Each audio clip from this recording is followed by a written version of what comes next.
Hello guys, welcome back again sa ating YouTube channel, no, The Action Man. Una sa lahat, may shoutout po sa lahat ng mga kakampeng at sa mga hindi man mga kakampeng. Kung interesado ka sa video ito, patapusin mo lang hanggang dulo at huwag nyo nang kalimutan na i-like at i-share ang ating video para malaman naman ng ilan sa ating mga kababayan na nagtutulog-tulugan sa katotohanan. So muli naman nagbabalik ang nag-iisa nyong host na si The Action Man para magbigay ng komentaryo at reaction sa mga mainit ng issue ng bayan. So ito ho mga ka-action, mga kakamping, no, may gusto lang ho ako na i-share sa inyo. So alam naman po natin na ngayon ay Independence Day at nagkaroon nga po ng paggunita sa Luneta Park at mayroon din po sa Davao. Si Vice President wala sa Luneta. Nandun din siya sa sa Davao nag-attend ho mga ka-action, mga kakamping, kasi nagkaroon din doon ng pagpupugay doon sa Rizal Park ng Davao ho mga ka-action. So dito nga po may mensahe po siya at napakaganda ho ng mensahe ni Vice President. Napakaganda ho. At dito po may sinagot niya ang isang tanong ng reporter at ito si Roque nagmukhang sinungaling. Sinungaling talaga po si Roque. Sa totoo lang, kasi mismo si Vice President hindi niya rin alam ang balita. Pero bago po ang lahat, pakinggan po muna natin ang sasabihin ni Vice President sa kanyang mensahe sa araw ng kalayaan. The freedom we experience in the present is a result of the unyielding resolve of our ancestors to reclaim our right to govern ourselves as a sovereign nation, pursue the aspirations of our people, and manage our own economic resources. Ang Independence Day ay hindi lamang para sa pagdiriwang ng ating kalayaan. Kasama rin dito ang pag-alaala sa ginawang sakripisyo ng ating mga ninuno. Ito ang mensahe ni Vice President Sara Duterte sa pagdiriwang ng 126th Independence Day Anniversary sa Rizal Park, Davao City kaninang umaga. Sa isa pang mensahe niya, nananawagan ito sa mga Pilipino na magkaisa para sa isang maunlad na bansa. Sa unang pagkakataon, makalipas sa Napakaganda ng mensahe ni Vice President, no? Alam mo, Vice, mas maganda pa yan kung ang mga sinasabi mo, kung ina-apply mo sa sarili mo. Diba? Hindi lang ang mga namayapa nating mga bayani. Hindi lang ang mga bayani na nagsakripisyo. Diba? May mga buhay tayo na mga bayani. Diba? Tulad na lang ng ating mga sundalo. Diba? Grabe si Vice, no? Nabanggit niya pa ang sovereign nation. Diba? Nakakaano lang Vice President. Iwan ko lang sa'yo. Ang ganda-ganda mo magsalita pero sa gawa wala ka naman eh. Diba? Ano kaya kung i-apply mo yan doon sa sa West Philippine Sea? Diba? Yun yung mga maituturing ho natin mga ka-action, mga kakamping na buhay na bayani. Diba? Yung mga nandun sa West Philippine Sea. At hindi lang sa West Philippine Sea. Lahat ng mga sundalo, lahat ng mga naka-uniforme, may tuturing natin sila na buhay na bayani. Kasi sila handa magbuhis ng buhay para sa mga ordinaryong Pilipino. Diba? Dapat isinama mo rin yung Vice. Diba? Napakaganda. Ito yung sinasabi natin. Ang ganda-ganda ni Vice magsalita, no? Akala mo totoo. Pero mas maganda ho sana kung ang mga sinasabi ni Vice is ina-apply niya sa kanyang sarili. Diba? Tulad na lang ng sinasabi niyang magkaisa. Hindi ka nga ho nakikiisa sa pagkikipaglaban namin sa West Philippines, tapos ang lakas na sabihin mong magkaisa? Pambihira naman, Vice President Sara Duterte, Nasaan yung salitang magkaisa? Kung ikaw mismo na Vice President na isang leader na tinuturing na pangalawang ina ng Pilipinas, hindi ka nga nakikiisa sa pagkikipaglaban sa sarili nating soberanya, sa sarili nating bahura. Sige nga.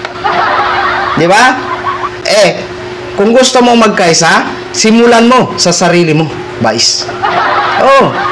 Simulan mo. Kasi yung mga aliporis nyo, yung mga taga-suporta nyo, susunod ho yan sa inyo. Sa totoo lang. Subukan mong suportahan ang West Philippine Sea para nang malaman namin na nakikiisa ka nga sa layunin namin sa pakikipaglaban sa West Philippine Sea. Kung makikiisa ka dyan, makikiisa na rin itong mga alipuris mo na mga vlogger mo na mga syunga.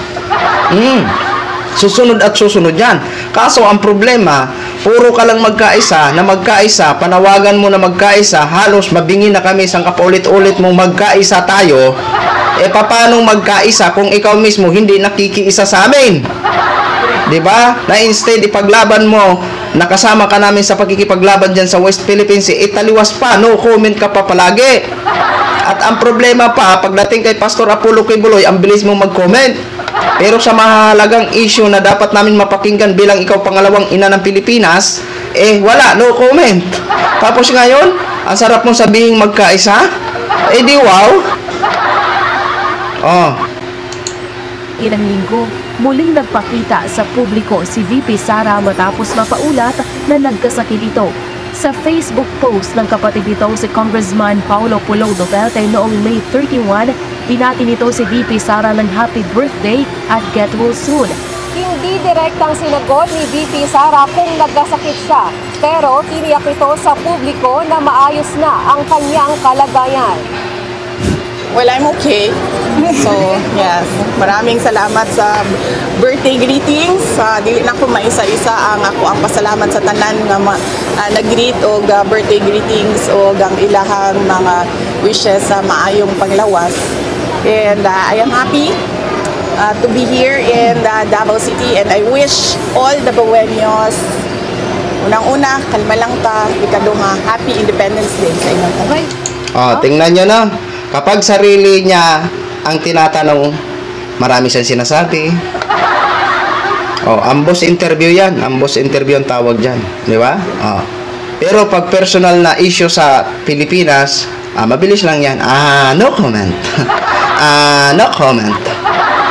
Parang si Mayor Alice Go, Your Honor, hindi ko alam.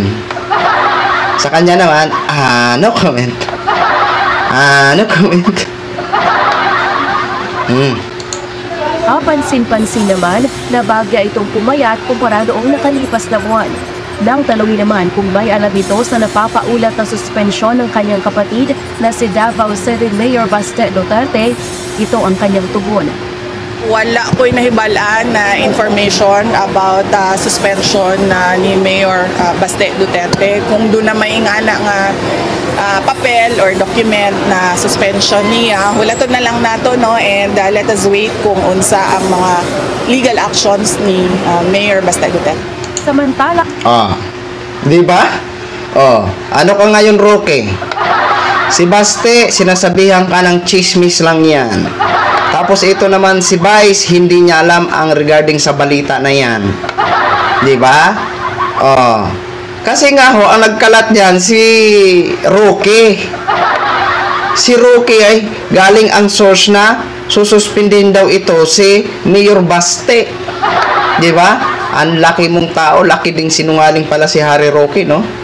Sus, marasa pa. Isang abogado nagkakalat ng mga hindi magandang impormasyon na walang kasiguruhan. Dahil sa kanyang mga prediction daw. Di ba? Maniwala pa ba kayo kay Attorney Harry Roque? O ano ka ngayon? Nagmukha kang syunga-syunga, nagmukha kang sinungaling. Hiyay, uulit ka pa ba magkalat ng kasinungalingan? Abogado ka pa naman. Nasaan yung pagiging abogado mo? Diyos ko po. tala suportado naman ni VP Sara ang pagbabawal sa paggamit ng mga gadgets ng mga guro at mag-aaral sa paaralan, lalo na kapag school hours. Pero dapat anya ay may exceptions ito, lalo na kung makakatulong naman sa pagtuturo o pag-aaral. We are okay for the banning of use of gadgets for personal use, subject to exceptions. Kung ang iyahang personal gadget ginagamit niya sa pag-eskwela or sa lesson sa maestra, dapat doon ay mga exceptions, particularly kung ginagamit sa learning and teaching ang gadget. No comment naman ito sa bagong Pilipinas Hill. Lelaine Moreno, UNTV News.